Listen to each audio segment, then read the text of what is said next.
Buying a home, especially your first one, can be quite stressful. But do you know what else makes it even more stressful? When you don't understand all the crazy real estate jargons that's being thrown at you. Pocket listing, seller's disclosure, escrow. What do they all mean? If you've never gone through the home buying process before, the terms are enough to make you want to throw in the towel. So in the spirit of minimizing stress through education, let's go over the 40 real estate terms you want to master before embarking on the sacred journey for your first home. And hi, if you're new to the channel, my name is Tay from Financial Tortoise, where we learn to grow our wealth slow and steady. Number 1 real estate term.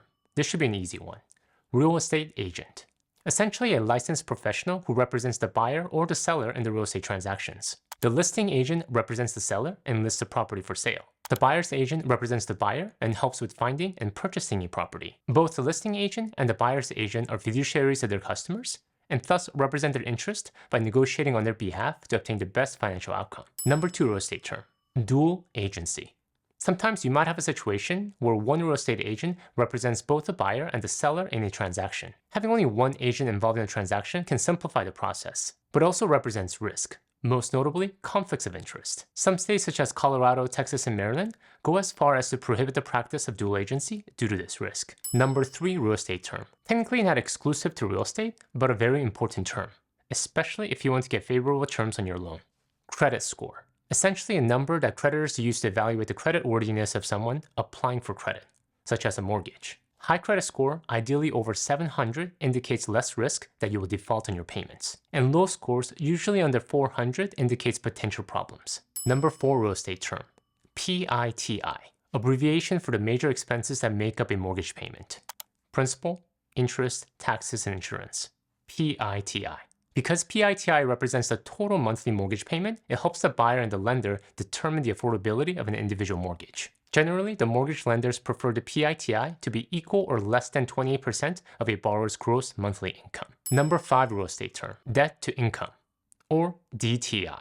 A debt-to-income ratio is a personal finance measure that compares your debt to your overall income. This helps lenders determine affordability based on their available loan programs and allow them to estimate how much you can afford to pay monthly for a mortgage. Lenders typically look for borrowers who pay 20% or less of their total monthly income on housing and less than 36% of their income on debt payments. If either percentage is on the higher side and you want to buy a home, you might need to adjust your budget. Number 6 real estate term.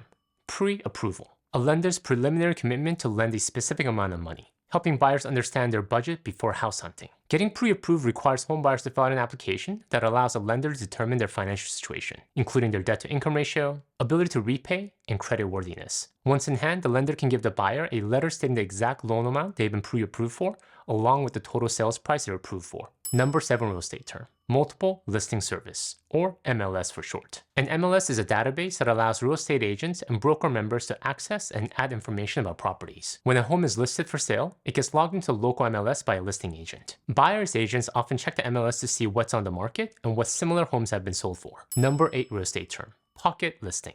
A pocket listing is an off-market listing or a property marketed to potential buyers through private channels rather than on the MLS. These non-public listings are therefore kept inside a metaphorical pocket. Number 9 real estate term. Short sale. Short sale is when a homeowner faces a financial crisis and sells a property for an amount lower than what is owed on the mortgage. We don't see many of these anymore, but it was actually quite common following the 2008 financial crisis. Short sale will require the approval of the seller's lender, as the proceeds of the sale will be just short of the amount owed. And because of its unique situation, most short sale processes are long and drawn out, requiring more time to close than a traditional sale. Number 10 real estate term. Probate sale. A probate sale happens when an owner dies without writing a will or leaving a property to someone. In those situations, the probate court would authorize a estate lawyer or other representative to hire a real estate agent to sell the home. Again, such sales are unique, so the total process will usually be a bit more complicated and therefore take more time than a traditional sale. Number 11 real estate term. For sale by owner. FSBO, pronounced FSBO. For sale by owner is a term for people who sell their homes themselves without using a real estate agent. Sometimes buying a home that is FSBO can result in significant cost savings, but it depends a lot on the seller's personality, experience, and the timeline for selling. Number 12 real estate term. Comparable, or comp for short. Comps are recently sold properties that help appraisers determine a home's fair market value. They're similar to the listed property in size, location, and amenities. When talking to a seller real estate agent for the first time, these comp numbers are often the first items they'll bring up to value your home. Number 13 real estate term. Days on market, or DOM for short. DOM is defined as the number of days from the date on which the property is listed for sale on the MLS to the date when the seller has signed a contract for the sale of the property. A metric that many real estate professionals monitor is this: the average DOM for homes sold in the market during a specified period. A low average DOM indicates a strong market that favors sellers. A high average DOM signals a weak market that favors buyers. Number 14 real estate term: Homeowners Association, or HOA for short. The Homeowner Association is an organization commonly in a planned community or a multi-family residential property that makes and enforces rules for all residents. When you purchase a property that is managed by an HOA, you agree to abide by the rules and pay its dues. If you fail to pay and or comply by the rules, in the extreme, they even have the ability to file a lien against your property. Number 15 real estate term: the offer. This is the buyer's first official step in the negotiation to buy a home. In some states, this takes the form of a full contract in which the seller would need to sign to put the wheels into motion towards closing. In other states, the first offer is less formal, and the seller is expected to draft the actual contract. Regardless, if the seller decides the initial offer isn't good enough, this is often followed by a counter offer, the rejection of the initial offer to enter into a contract, and the rejecting party includes a different offer that changes the term of the original offer in some way. For example, if you offer $500,000 for a house, and the seller replies that he wants $550,000, the seller has rejected your offer and has made a counteroffer. The legal significance of the counteroffer is that it completely voids the original offer. You're not in contract until someone actually signs the offer or the counteroffer. Another type of offer, less common, is the blind offer. An offer made on a property by a buyer who has actually never seen it in person. When a buyer makes an offer on a property they haven't seen, that is considered a blind offer. It's most commonly used in highly competitive areas and used as an attempt to be the first and to win quickly. Number 16 real estate term: proof of funds. When you make an offer, sellers will often require you to submit a proof of funds.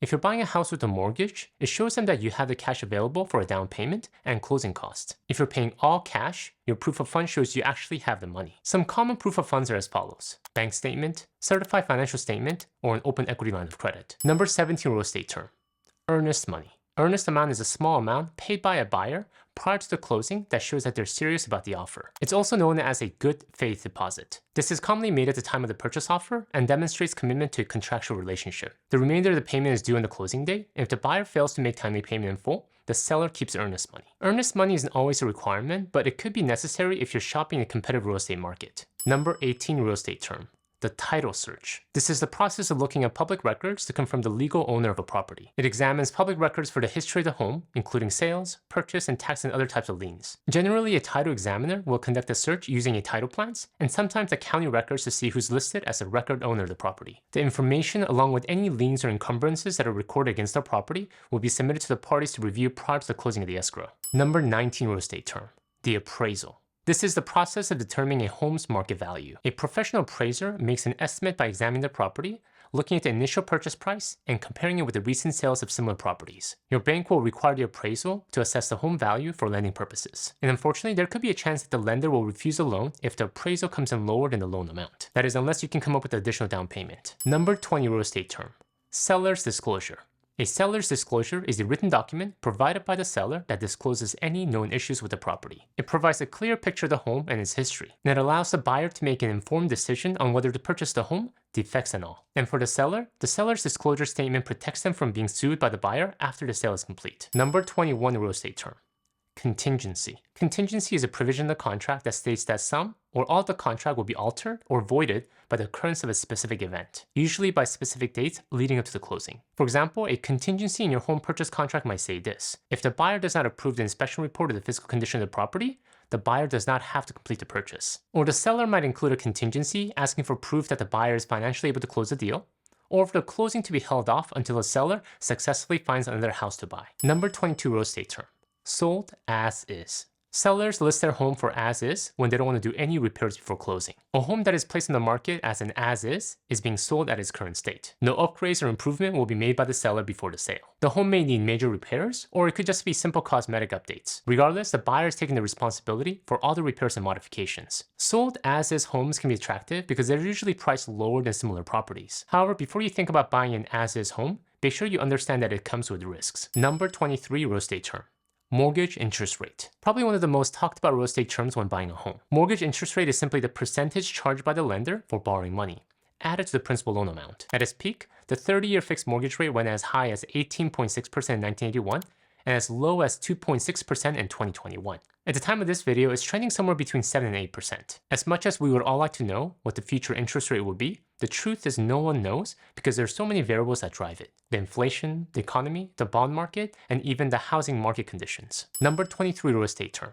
the down payment. This is the initial payment made by the buyer as a percentage of the total property price. We might not be able to do much with the mortgage interest rate, but we can control how much we put down for our home. The recommended amount to put down is at least 20% in order to avoid private mortgage insurance. However, many lenders allow loan with smaller down payments. Number 25 real estate term, private mortgage insurance.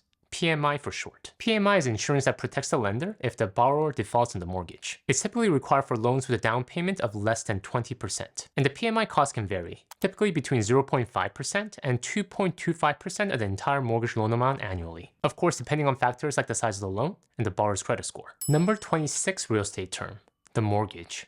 The mortgage is a loan used to purchase a real estate, most often a home. But it could also be land or other types of real estate. The borrower agrees to pay the lender over time, typically in a series of regular payments that are divided into principal and interest. The property then serves as a collateral to secure the loan. Let's get into some of the most common types of mortgage. Number 27 real estate term, fixed rate mortgage. As the term states, a fixed rate mortgage is a loan that has an interest rate that remains constant throughout the lifetime of the loan, usually 15 or 30 years. It's a popular product for people who like predictability and want a fixed mortgage payment every month for the duration of the loan. Number 28 real estate term, adjustable rate mortgage, or ARM for short. Adjustable rate mortgage, unlike a fixed rate mortgage, is a type of home loan with an interest rate that can fluctuate over time. After an introductory period that could be 3, 5, 7, or 10 years, the interest rate will be adjusted by the lender in accordance with the current interest rate. While the initial interest rate is typically lower than that of a fixed rate mortgage, once the period is over, the rate could climb sharply. Number 29 real estate term, FHA Loan. It is a loan that is insured by the Federal Housing Administration. An FHA loan can allow you to buy a home with a credit score as low as 580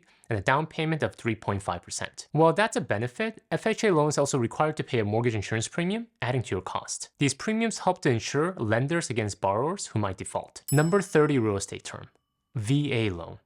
A VA loan is a loan guaranteed by the Department of Veterans Affairs and available to military, active, and retired, and even for some eligible spouses. There's no minimum down payment, mortgage insurance, or credit score requirement, but you'll need to pay a funding fee ranging from 1.25% to 3.3% at closing. Number 31 real estate term, USDA Loan. USDA Loan is a loan insured by the U.S. Department of Agriculture. It's a loan for low and moderate income buyers looking to purchase home in designated rural areas. No down payment or mortgage insurance is required for these type of home loans, but there are income limitations. Number 32 real estate term, rate lock. A guarantee from your mortgage lender that the interest rate offer will not change between the time of your application and the time your purchase closes. A rate lock will remain in effect until closing, but only if you close by an agreed upon deadline, typically 60 days. Number 33 real estate term, mortgage points. Fees a borrower can pay a mortgage lender to reduce the interest rate on a home loan, with each point equal to 1% of the amount of the mortgage. 1 point typically costs 1% of the loan. For example, $3,000 on a $300,000 mortgage. 2 points equals 2%. $6,000 on a $300,000 mortgage. However, the actual discount that you get for that point varies by lender. Number 34 real estate term, amortization schedule. An amortization schedule is a table that outlines the repayment of a loan over time. It provides a detailed breakdown of each payment, showing how much the payment goes towards the loan's principal balance and how much is allocated to interest. Payments nearly always go towards interest first, then towards paying down the principal. Not a surprise there, given the bank always wants their money first. Number 35 real estate term, escrow. Escrow is a process where documents, funds, or other things of value in a real estate transaction transfer between a buyer and seller through a third party, aka escrow agent or the title company. It's used in a real estate transaction to protect both the buyer and the seller throughout the home buying process. The third party holds the items of transaction in trust until all the required elements of the transaction take place. Once all the conditions have been met, the funds or the documents are released, which is known as escrow closing. During the escrow process, the buyer is normally responsible for producing the funds or securing the loan necessary to fund the transaction. The seller is normally required to provide disclosure for certain information, such as who the lender is in the current mortgage, property tax information, and homeowners insurance details. Number 36 real estate term, home inspection. An assessment of a property's condition, including structural, mechanical, and safety aspects, performed by a certified inspector. Except in cases where the property is sold as is, most real estate transactions will involve an inspection that takes place during the escrow process. Most often, the escrow process will contain an inspection contingency, which allows the buyer to back out if they discover something during the inspection that they didn't like. Number 37 real estate term, the closing cost. This includes all the settlement or transaction charges above and beyond the actual cost of property that the buyer and or the seller needs to pay at the close of the escrow when the property is transferred. These typically include the following: lender's fee, prepaid interest, a prorated share of the property taxes, transfer taxes, credit check fees, homeowners and the title insurance premiums, deed filing fees, real estate agent commissions, inspection fees, appraisal fees, and lawyer fees. Number 38 real estate term, the deed. A deed is a legal document showing a property's ownership. As the buyer, your deed is signed and delivered to you at the closing. Number 39 real estate term, appreciation.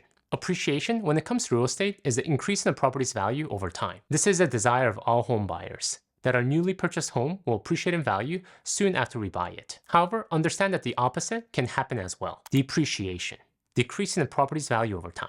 Number 40 real estate term, equity. Equity is how much of the home's value can be attributed to the owner. It's calculated by subtracting the amount owed from the home's market value. If your home is worth $500,000 today, but you still owe $400,000, your equity in the home is $100,000.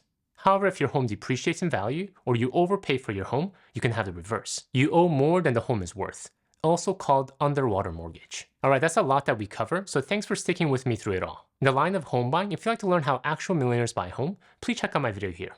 Until next time, all the best.